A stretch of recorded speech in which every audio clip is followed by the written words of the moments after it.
बजाया हो सकता है। अब वो क्या रहा है कि ज़माना बदल रहा है, डिजिटल का ज़माना आ गया है, तो अब हमको भी एक बैठ गए तो कॉटेज इंडस्ट्री को उससे बीट करना या कम्पीट करना बहुत मुश्किल हो गया। आज हम इस प्रदर्शनी के माध्यम से एक जो बहुत अच्छा सामान बनाते हैं, लेकिन बनाते वो हैं, बेचते ज़िले हैं, बनता वो है, जैसे कि दिल्ली बेचती है, मुंबई बेचता है, कोयम्बटूर बेचता है, बेंगलोर बेचते हैं, सूरत बेचता है, अहमदाबाद बेचता है। इसे मेरठ में ही बनाएंगे और मेरठ में ब्रांडिंग करेंगे, ऐसा माहौल तैयार है। मेरठ स्पोर्ट्स नगरी के नाम से मशहूर है, स्वर्ण नगरी के नाम से मशहूर हो, उसके लिए केंद्र सरकार मेरठ बहुत पुराने समय से स्वर्ण नगरी है, गोल्ड सिटी के रूप में जाना जाता है।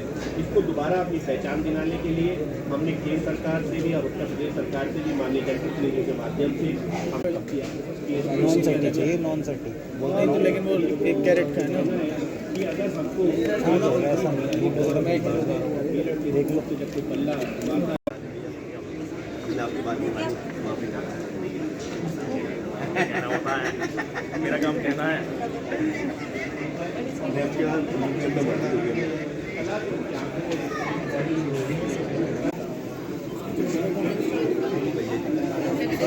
अरे पैसे की वजह से सारा हो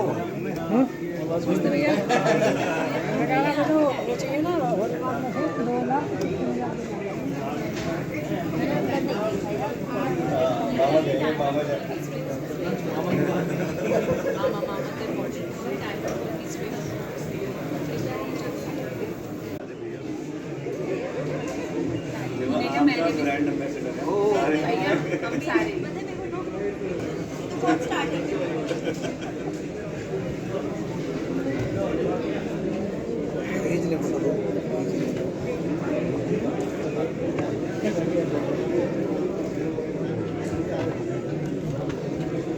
सब डन है।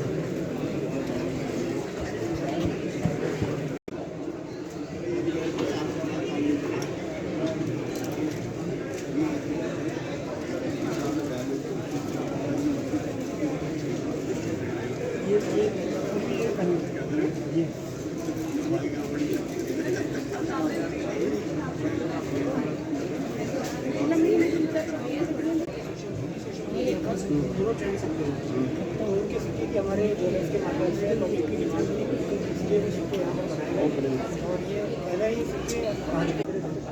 दिखाने लाया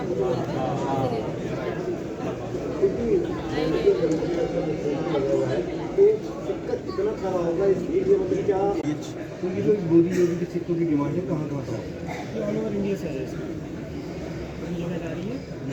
और इसके अलावा हमारी जो मेरठ की इसमें मेरा मकसद ये है और गाड़ी वाले का बोलने एफ जी का है जो ऊपर बनी है, ये रेट सब आपको अंदर आप अंदर कहाँ की फर्म है तुरंत मिलेगा।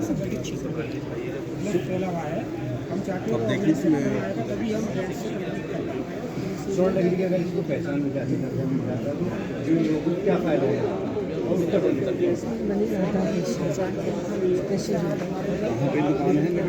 इसकी मोदी योगी के जो बहुत ज़्यादा एक्चुअली हमने यहाँ पे एग्जीबिशन के लिए एक पीस डाला था, लेकिन डिमांड इतनी है कि लोग कह रहे हैं कि हमें दे दो हम दे नहीं सकते हम एग्जीबिशन में। ओके, लेकिन ऑर्डर बुक कर रहे हैं आप लोग। हाँ, कितने सिक्कों की और अब तक डिमांड आ गई होगी लगभग 3 दिन में, मतलब जो ऑर्डर हो चुके हैं। ऑर्डर हो चुके हैं।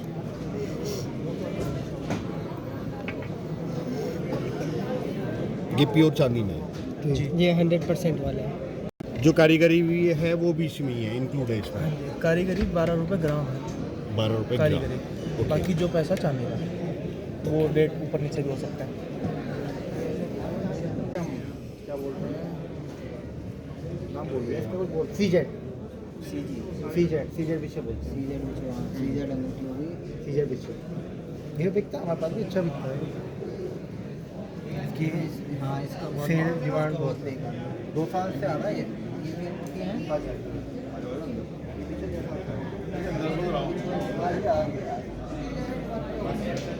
हाँ जी, सही चल रहा है, सही चल रहा है, शॉट बना रहे हैं, हाँ सही चल रहा है।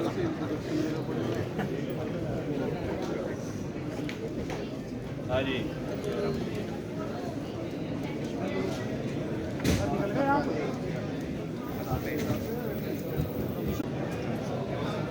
मेरे ख्याल से तो आपकी भी मेहनत धीरे धीरे रंग ला रही है, करो जी। आपकी मेहनत नहीं है, मेरा आपकी मेहनत है। बढ़िया हो रहा है।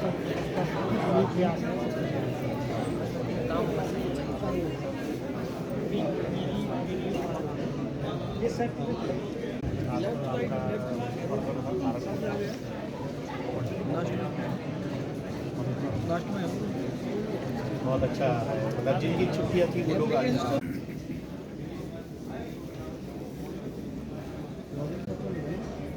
नहीं वाला नहीं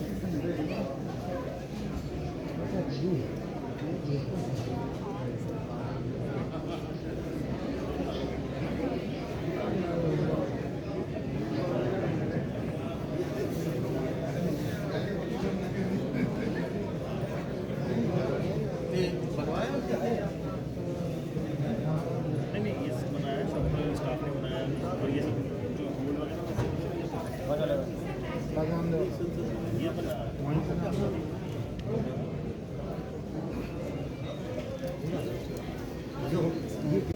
नहीं वो गलत है, नहीं करना चाहिए। मैं पहले बहुत करती थी।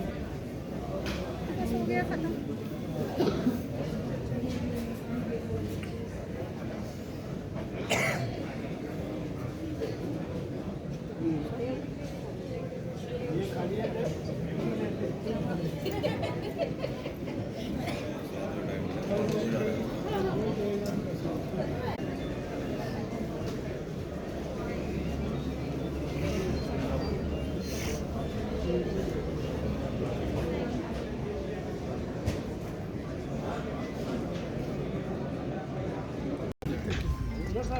इधर बता रहे हैं।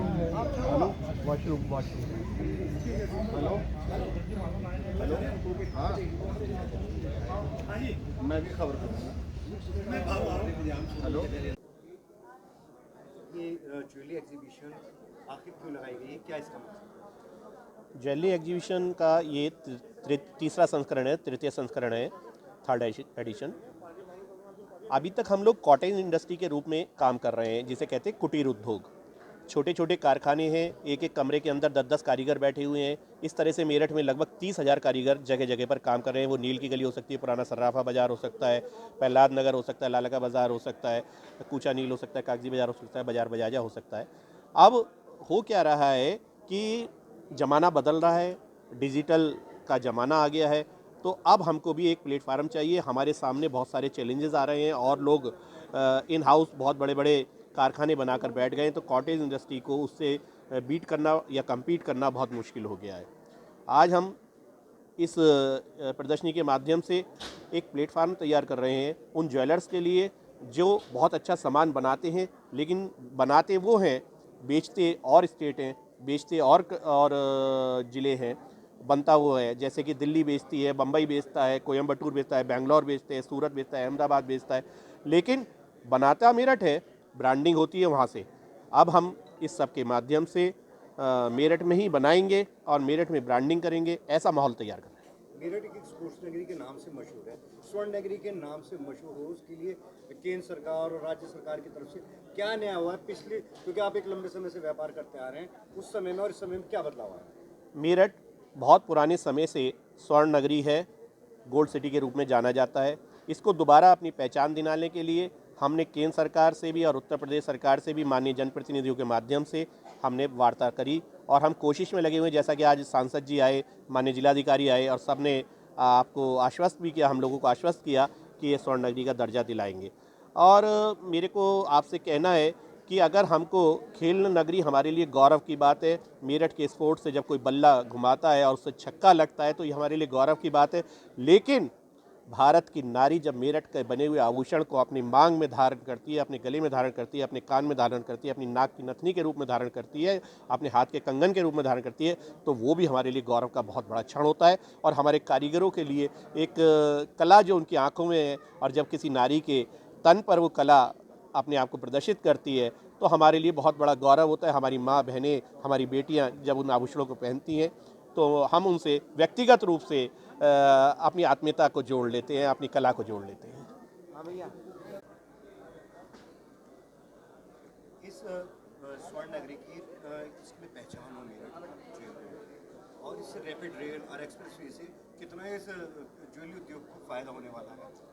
रैपिड रेल और एक्सप्रेस वे से सारा फ़ायदा ही हमारे व्यापार को होने वाला है।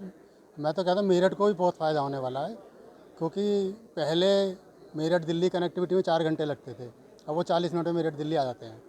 एक्सप्रेस वे की बात तो ये हुई, उसके बाद में रैपिड आने वाली है। चारों तरफ हमारी एक्सप्रेस वे और बनने वाले, प्रयागराज एक्सप्रेस हाईवे बन रहा है, पानीपत एक्सप्रेस वे बन गया है और बहुत सारे एक्सप्रेस बन रहे हैं। तो उससे हमारी कनेक्टिविटी इतनी जुड़ रही है कि जो हमारे सीधे व्यापारी यहाँ पर आते घबराते थे, वो यहाँ पे सीधे आने लगे हैं।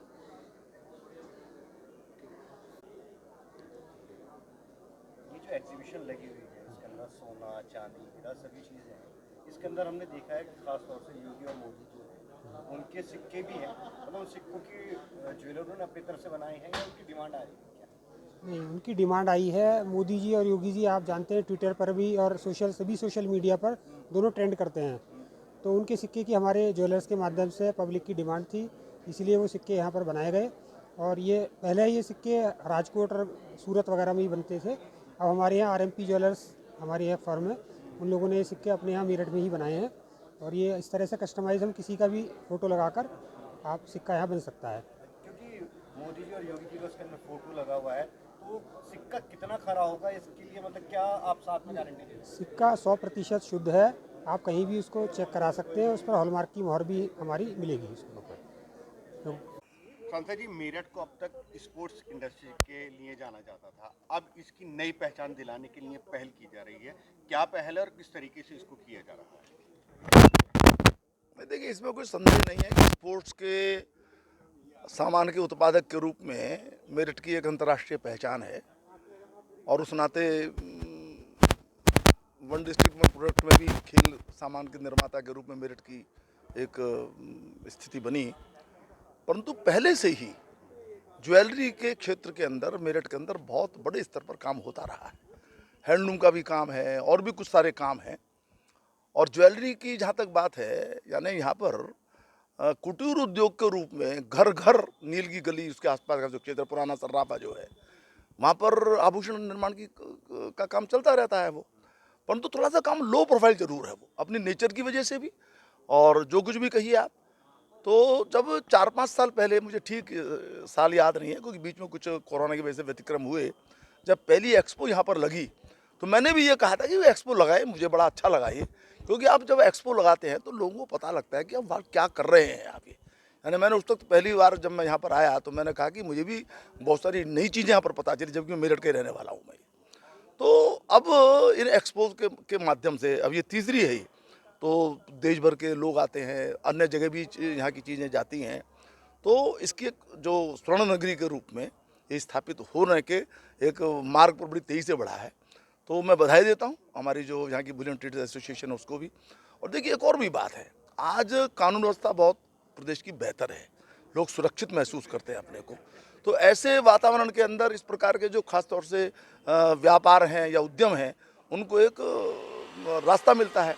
और दूसरे, मोदी जी की जो नीतियाँ हैं उसके कारण से आज पूरी दुनिया के अंदर भारत इकोनॉमी की दृष्टि से एक ब्राइट स्पॉट के रूप में प्रतिष्ठित होता चला जा रहा है। और मेरठ की बेस्ट कनेक्टिविटी वाला शहर है ये, यहाँ पर हाईवेज हैं, ट्रेन है और सब चीज़ें हैं। तो इस सब का लाभ जो है, ये जो कोशिश हमारे यहाँ के ट्रेडर्स कर रहे हैं आभूषणों के निर्माण से जुड़े हुए, तो उनको इसका लाभ मिलेगा। और निश्चित रूप से राष्ट्रीय अंतर्राष्ट्रीय स्तर के ऊपर स्वर्ण नगरी के रूप में मेरठ स्थापित होगा, ऐसा मुझे लगता है। आपके द्वारा जो लगातार प्रयास किए जा रहे हैं, अब हवाई यात्रा भी मेरठ से शुरू होने वाली है, एक्सप्रेस वे बन गया है, रैपिड रेल शुरू होने वाली है, तो मेरठ को आने वाले भविष्य में कितना इसका फायदा और कितना आप मानते हैं कि ये मेरठ ऊपर पहुंचेगा? देखिए, अभी देखिएगा, ये बात तो सब लोग मानते हैं कि भाई पूरे उत्तर प्रदेश का जो इकोनॉमिक ड्राइवर है या ग्रोथ इंजन है वो पश्चिम उत्तर प्रदेश है, मेरठ है। लेकिन जो वर्तमान में जो परिस्थितियां बदलती चली जा रही हैं, बनती चली जा रही हैं, जैसा मैंने कहा कि बेस्ट कनेक्टिविटी वाला शहर है, हिंदुस्तान की पहली जो रीजनल रेल है वो मेरठ के अंदर है और हवाई अड्डा भी बनेगा, जैसा अभी बात भी हुई है। और देखा जाए तो मेरठ की इस बढ़ती हुई गति को देखते हुए सबको लगता है कि यहाँ पर कुछ और दे देना चाहिए। तो मुझे लगता है कि विद दिस बेस्ट कनेक्टिविटी और जो इंफ्रास्ट्रक्चर की सुविधाएं, वो कानून व्यवस्था की स्थिति, आगे आने वाला जो समय है 2-3 साल के अंदर ही आप देखेंगे कि मेरठ बहुत अधिक उन्नति की तरफ बढ़ेगा और केवल मेरठ का ही नहीं, पूरे पश्चिम उत्तर प्रदेश का ये केंद्र बनेगा औद्योगिक दृष्टि से, उद्यम की दृष्टि से। ये मुझे पूरा विश्वास है। मेरठ के अंदर ये जो ज्वेलरी एक्सपो लगा हुआ है, इस एक्सपो में पूरे देश का व्यापारी ग्राहक किस तरीके से मेरठ की ज्वेलरी को पूरे देश से कनेक्ट करने के लिए, देखिए बहुत सारे लोग तो व्यक्तिगत रूप से यहाँ पर आए हैं और फिर एक बार जब बात होती है, बहुत सारे लोग नहीं आ पाते पर उनको पता लगता है, खबर लगती है। एक व्यक्ति आता है तो 10 लोगों को बताता है, तो यहाँ की बात पहुँचती है। अच्छा, फिर हमारे लोग भी जो विभिन्न एक्सपो है, चाहे वो दिल्ली में, चाहे मुंबई, वहाँ पर जाते हैं। तो मेरठ आज जो एक नेशनल मैप है उसमें स्वर्ण नगरी के रूप में वो ध्यान में लोगों के आने लगा है और मेरे का काम तो पहले से था ही। तो मेरी बड़ी शुभकामनाएं और मुझे खुद बहुत बड़ी उम्मीद है कि मेरठ का ये जो उद्यम है, मेरठ के जो हमारे बुलियन ट्रेडर्स एसोसिएशन के लोग हैं, उनकी जो मेहनत है रंग लाएगी और मेरठ यश प्राप्त करेगा।